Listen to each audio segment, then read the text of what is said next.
I'm a big advocate of playing as many hands as you profitably can because that's really the only way we can control volume in a live sense.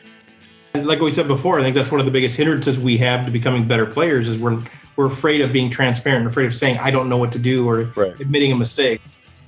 The problem is if you're kind of not great at something at cash, it goes way up in soreness, I guess, in tournaments.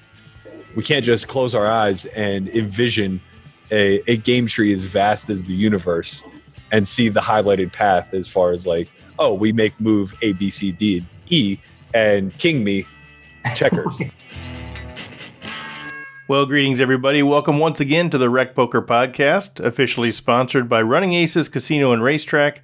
I'm your host, Steve Fredland, and I'm excited this week to bring you part two of the discussion I had with Matt Berkey. Apparently, the first discussion was very popular. You all enjoyed that. A lot of plays and a lot of feedback, a lot of comments. So I think you'll enjoy the second half as well. If you want to wear a patch to help promote Rec Poker, please let me know. We've got the adhesive and the non-adhesive. And also, if you would, just go ahead and like, comment, subscribe to the podcast. That also helps us get more visibility. So with that, let's give a quick shout out to Running Aces, and then we will go right into the second half of the interview with pro player Matt Berkey with the Solve for Why Academy. Running Aces Casino and Racetrack has the best poker room in Minnesota, featuring 24/7 promos on all cash poker games, including earning $2 per hour in comps, plus the most player-friendly tourney structures. Visit runaces.com for daily promotions and the tournament calendar. Running Aces Casino and Racetrack, the official sponsor of Rec Poker. Thinking about your own game, like I'm sure there's been situations that have caused you a lot of difficulty maybe, and that you've had to work on specifically to try to improve and maybe overcome those in your game. Yeah, for sure. Some of it was just the idea of playing way too many hands. I'm a big advocate of playing as many hands as you profitably can because that's really the only way we can control volume in a live sense. You can't fire up another table. You can't fire up 10 more tables. So you're never going to get to see a million hands in a lifetime playing live. So it's really important that you increase the density of hands that you can play profitably. That way you're in action more and you put yourself in more profitable spots. So, that was a big problem for me in the sense that I would take way too many liberties with that. Sometimes I would quote unquote disrespect my opponents. And that's okay sometimes, but other opponents like need to be more, you need to be more thoughtful against, I guess. The easiest thing for me to point to is tournament play, because in all actuality, it's barely poker. It's just a totally different game, really. It requires totally different strategies from cash games. But there's a ton of overlap. So if you're good at one thing in cash, you're likely to be good at that in tournaments as well. The problem is if you're kind of not great at something at cash, it goes way up in soreness, I guess, in tournaments. So I'm not very mindful of my pre-flop play in cash, but we're super deep, so it doesn't really matter that much. It's the least important street. In tournaments, however, it's like one of the most important streets there is. So I suffered many years of below average results just because I was insistent upon playing all the same hands that I played in cash games.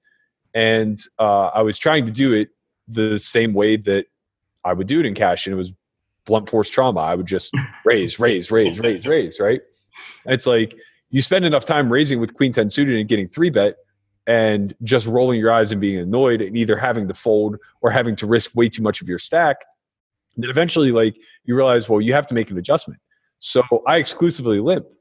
I started off exclusively limping. And what it did is it created depth to the stacks that were naturally shallow.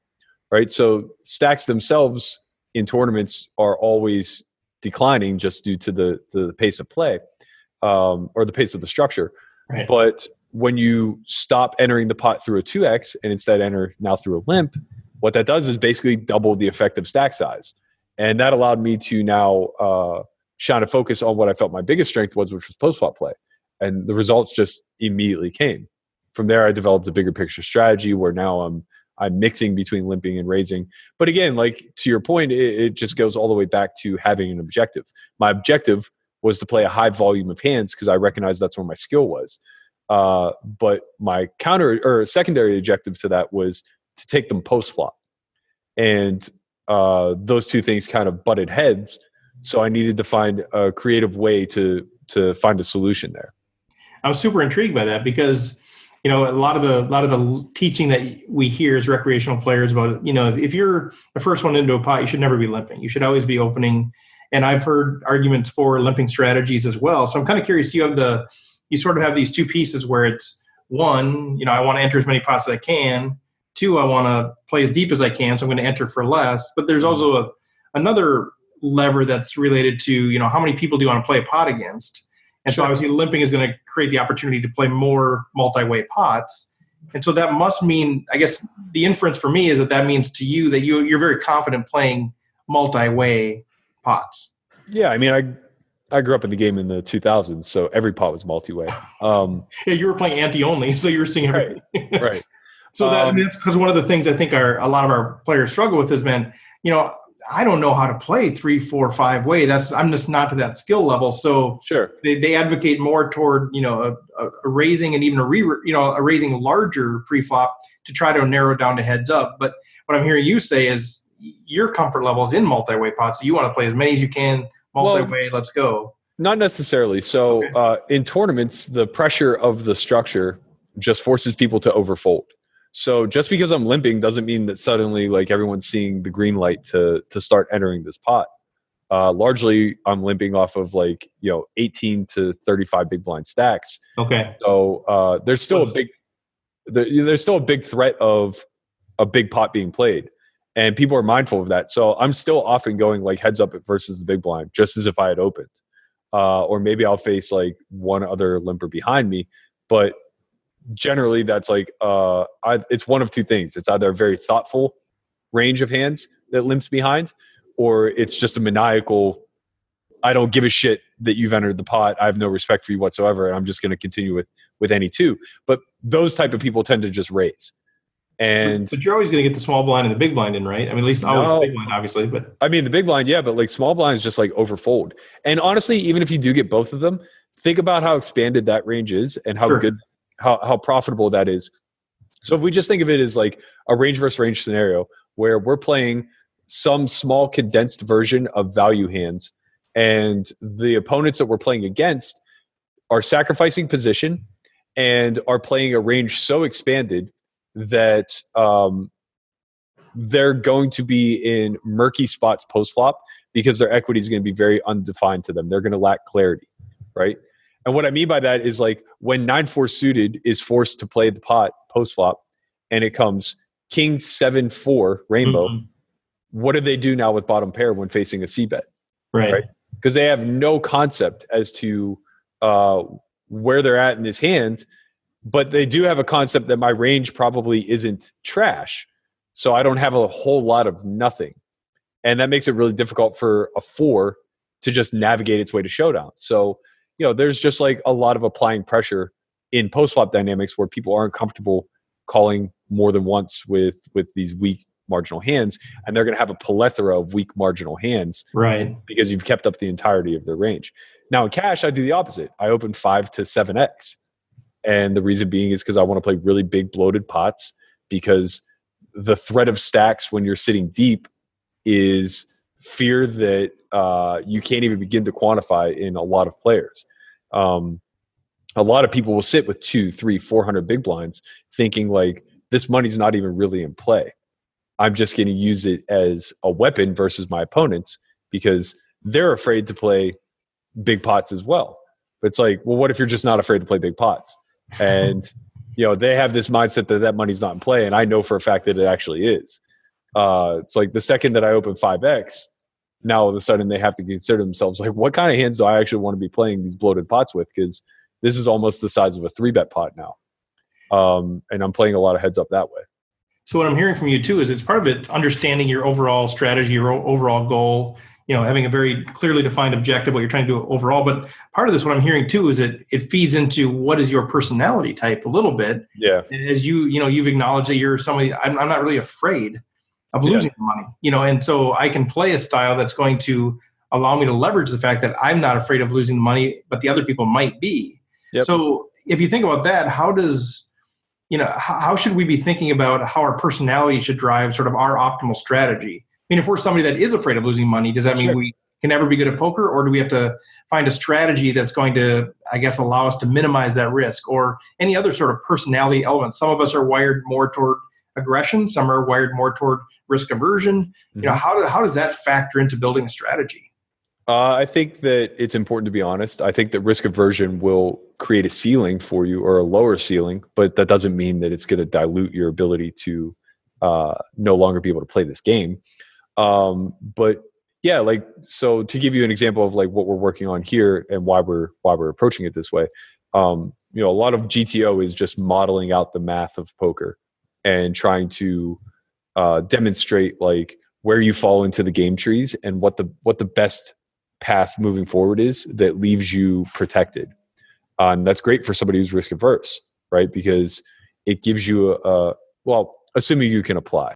The application process is the most difficult element of all this, just due to the fact that we're so imperfect as creatures. We're not computers. We can't just close our eyes and envision a game tree as vast as the universe and see the highlighted path as far as like, oh, we make move A, B, C, D, E, and king me checkers, right? Right. So like it doesn't work that way. So like what we're trying to do is, we want to have rough models of what good solid play is, and what hands you should be choosing, what frequencies at which you should be playing them aggressively, what actually qualifies as a good bluff catching type of component to the strategy. We want to flesh all that out for sure. But what we want to spend a little bit more time on, because we don't think anybody else is doing it, and I think there's an inherent edge there, just due to the exploitative nature of people versus people, is we want to come up with like a set of archetypes, and we want to kind of model that. So we want to say like, this is what the characteristics of a volatile profile is. So identify that, be able to qualify somebody that way, and now let's adjust. This is what the characteristics of somebody who's very scared and meek and passive is. So good. And this is everything in between, right? And now we're going to take it one step further, and we're going to begin to model environments. So this is what an environment looks like without a volatile profile. This is what an environment looks like with a volatile profile. See how much it changes. And what you'll find is like inserting one strong personality type like that can now shift all of the profiles into a specific way. So say you have a range of like level-headed players to emotional players to meek passive players. You enter a volatile or insert like a volatile profile type like myself, and all of a sudden everybody just falls into the emotional, right? Because they all become reactive. So they're all just operating off of fight or flight. And now this greater concept of leverage, which is the focal point of everything that we're creating our strategy off of, is the only thing we care about. Everything is about finding the leverage point for each individual, where their pain threshold lies, like how risk averse are they, and then trying to just push them down pathways where when leverage is met, they don't know what to do. And everybody who's listening to this can relate. We've all been put into a decision where it's like, how the fuck did I get here? Right. And I don't know what to do. And I'm just going to make a mistake, whether I use all my money here or I just surrender. And, we just give in to the risk aversion. So it's like, even if I make the right choice here, it's probably just a mistake. I just guessed correctly. We're just trying to remove the guesswork, and we're trying to put that back onto our opponent. Oh, it's so good, man. That's genius. It's fun to hear you guys talk about it, because, sometimes when you say things like that, it's like us recreational guys are going, that's exactly describing so many of our situations. But it's good to hear you acknowledging that and saying, no, this doesn't go away as you reach higher levels. Right. It's a human problem, not a skill level problem. It's so good. So as you think about all of these different things, like what would you say your biggest edge is in poker? Like, is it lack of fear? Is it having a general construct, or, what do you think gives Matt Berkey, what's the Berkey edge? I think it's like 100% self-awareness. And, there's probably a lot of people in the community who think that's just like bullshit, because I think like my reputation is that I'm uncalculated.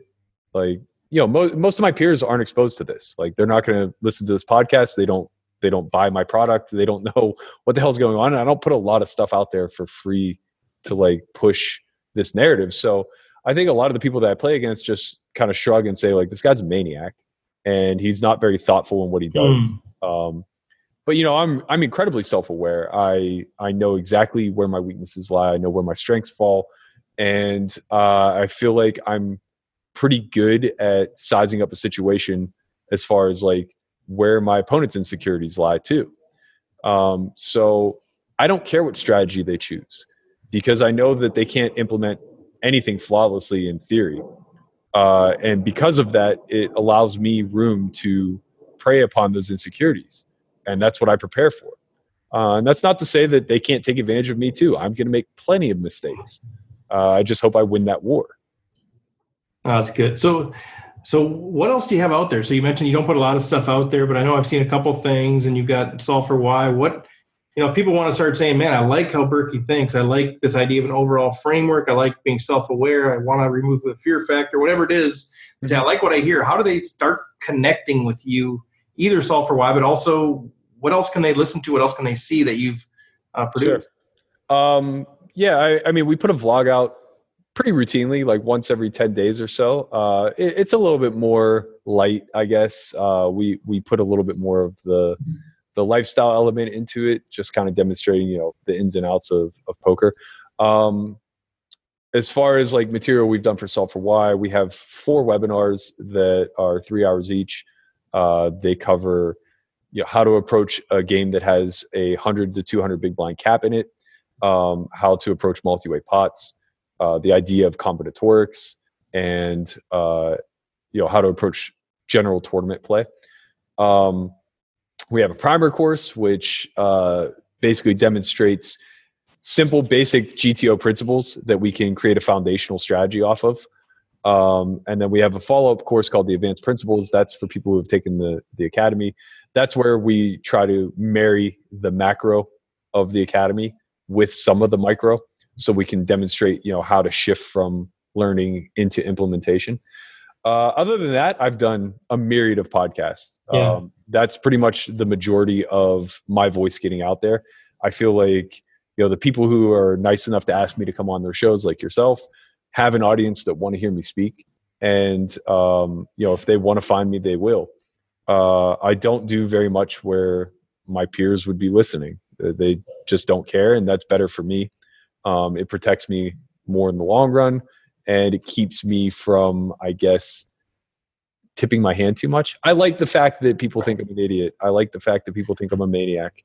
It plays into my favor. And it's kind of ironic because like I'm out there, it's like I did a show for Poker Go called Dead Money.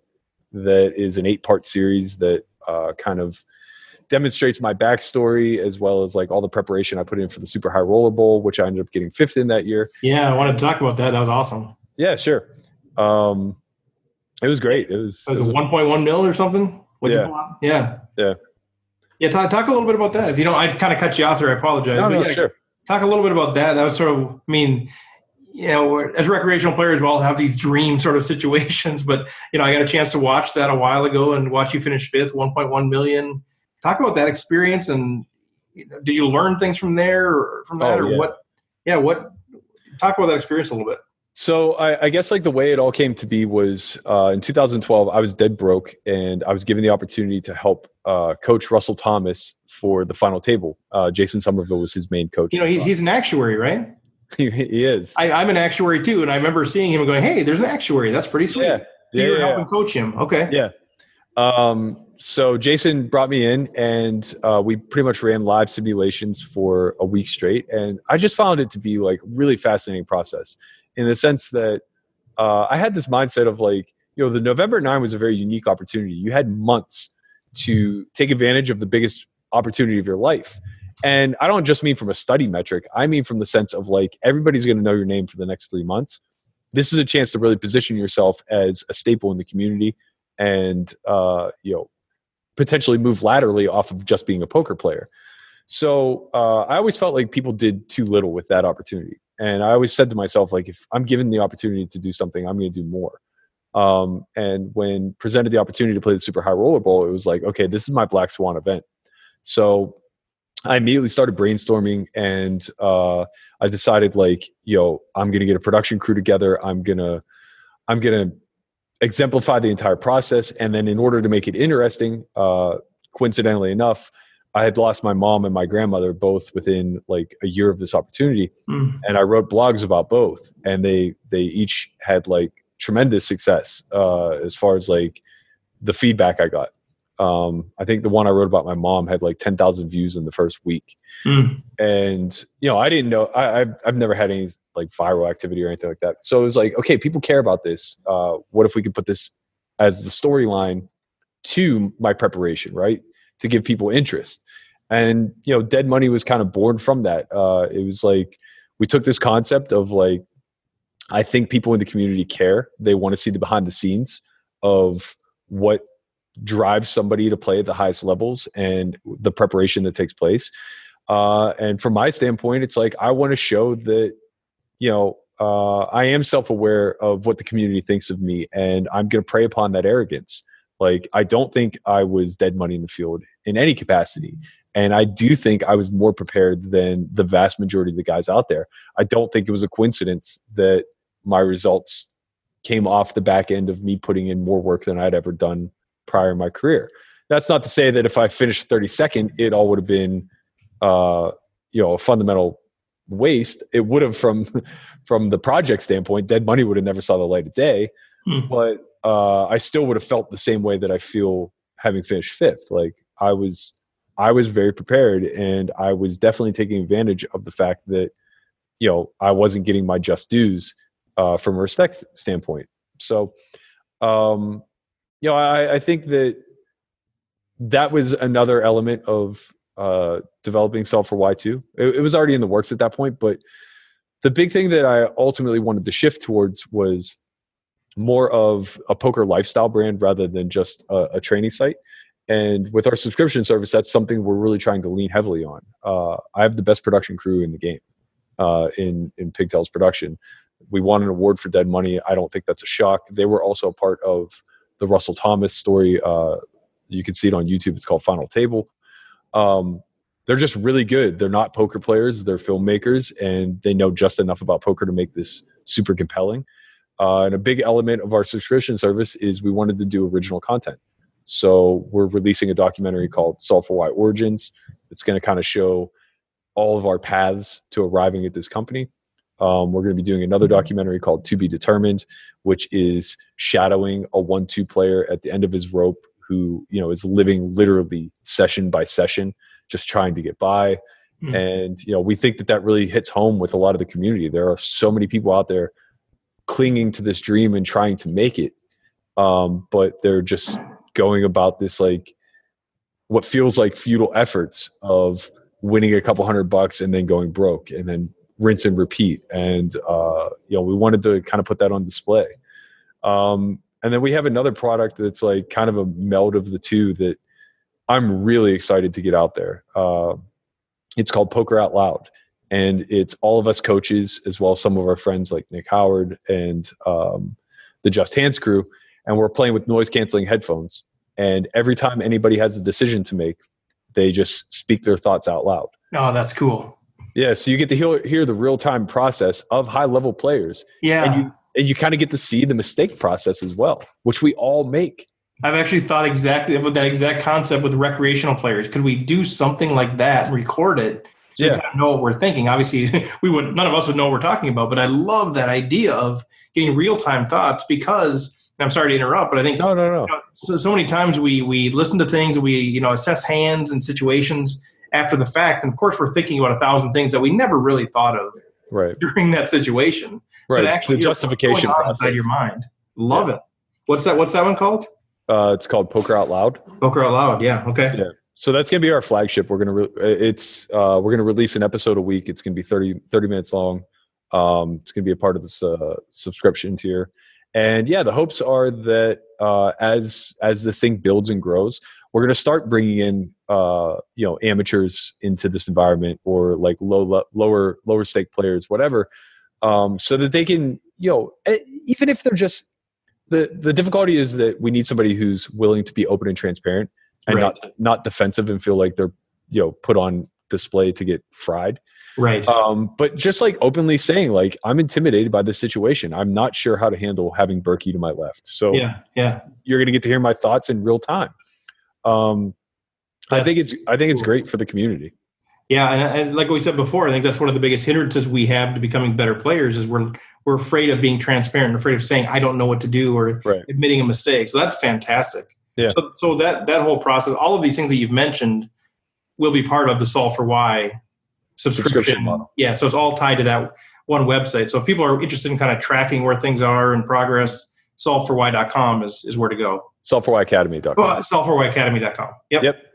Yeah, and one of the cool things about this, man, I appreciate you taking this time. I mean, this is fantastic. It's an honor for me to chat with you personally. But, one of the things a lot of us recreational players struggle with is we don't really have connections. We don't know who are those people, those voices that we should be listening to. Mm-hmm. A lot of people aren't researching and finding this out. So what I'm hoping to do through this episode is introduce people to who you are, introduce people to the Solve for Why Academy, so that they can say, man, that actually resonates with me. That's something I wouldn't have thought of before. Yeah, I mean, that would be great. And that's our focus too. It's like, we want to crowdsource this thing. We want to build a community. Yeah. I want this to be, a secret society of sorts, where it's like you can kind of see a guy doing something at a table and you give him a little side eye, like, you work with Solve for Why? Solve for Why, yeah. You know what I mean?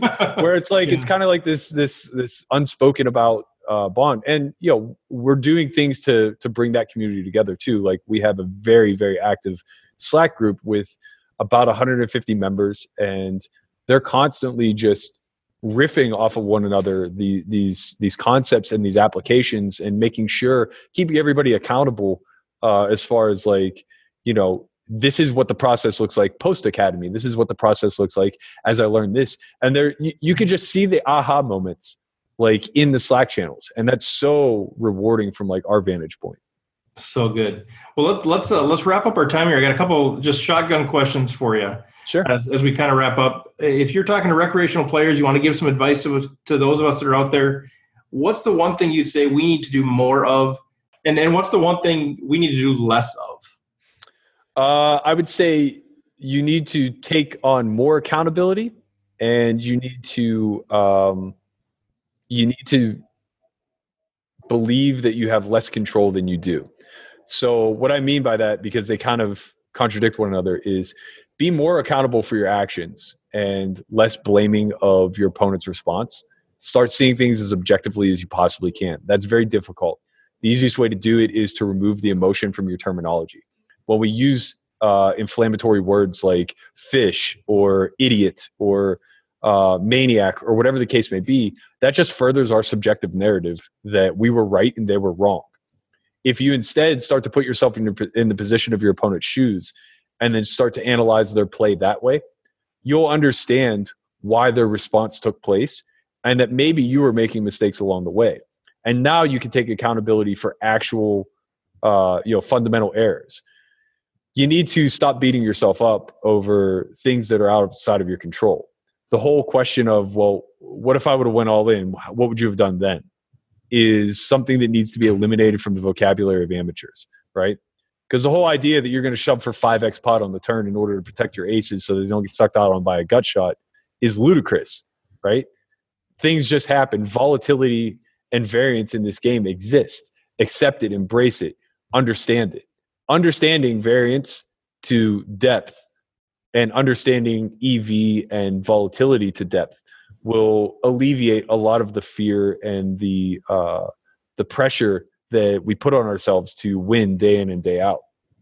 Yeah, it's so good. We just recently did an episode on luck. This idea of luck and how upset people get about variance. And because I'm a statistics guy, I've done capital markets hedging. I understand probability distributions and volatility. It's fairly easy for me to recognize this is just part of the game. But for a lot of people, they just don't understand. They have this sense of entitlement that my aces should have held up against the gut Right. shot or whatever that might be. Right. I do agree with you that we need to kind of back up a little bit and say this: if you can't accept the variance, you're never going to be able to accept the strategic elements of the game, I don't think. Mm-hmm. Yeah, no, completely agree. And it's a self-actualizing process where it's like it has nothing to do with actually being able to fundamentally understand what 20% means, quantitatively speaking.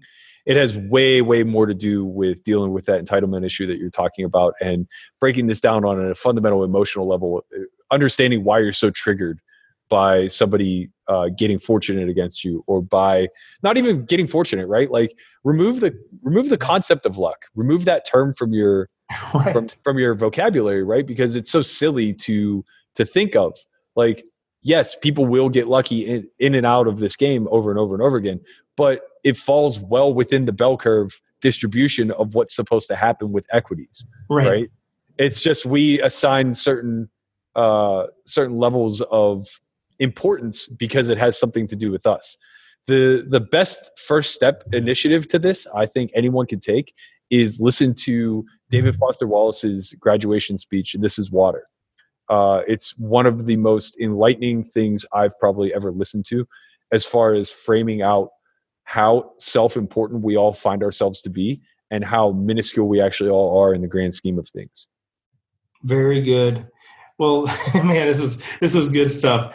Let's wrap up here. But I guess as we do that, any final words you want to share, either in terms of advice for the rec folks, or how they can connect with you, or anything else that's on your mind? Nothing too crazy. I mean, like, find your fun, I guess. Like, understand what elements of the game you actually find to be enjoyable outside of winning, and shift your focus heavily onto those. Mm-hmm. If it's being conversational in the game, then find ways to work conversation into your game. If it's the gambling aspect, that's fine. Identify that. Understand that you're going to do well with a more volatile strategy, right? And embrace that. I think that's the biggest thing that gets lost, is why we're playing the game to begin with. Nobody's holding a gun to your head saying you have to compete. Nobody's telling you that, like, this is your life now. Figure out a solve to it or die. It becomes one of those things where poker starts off as a passion project and then it becomes torture from that day forward, because we like nice, clean solutions, and this game doesn't really provide that. Sounds a lot like life. Yeah. There's a lot of parallels there. It's definitely a microcosm. Well said. Well, thank you, Matt Berkey. Appreciate your time. Anytime. Well, that is it for today. Thanks once again to Matt Berkey. Just phenomenal stuff. Had some great conversation with him off air as well, hoping to continue our partnership. Maybe there's a chance that you'll hear Matt's voice a little more often on the Rec Poker podcast, and maybe there's a way that we can partner with the Solve for Why Academy to bring some cool training to us recreational players as well. So good stuff going on there. As we look forward, I've got a number of interviews that I've conducted. I think next week we're probably going to roll into the interview that I had with Jonathan Little. So that's going to be another great source of some valuable thought leadership in this area of tournament poker. So with that, thanks once again to Running Aces for sponsoring this whole deal. And thanks to all of you for the encouragement, the feedback. If you have any comments, questions, please get a hold of me through social media, or don't be afraid to email me directly, stevefredland@gmail.com. I love input because it helps make us better. So with that, thanks so much, and good luck on the felt.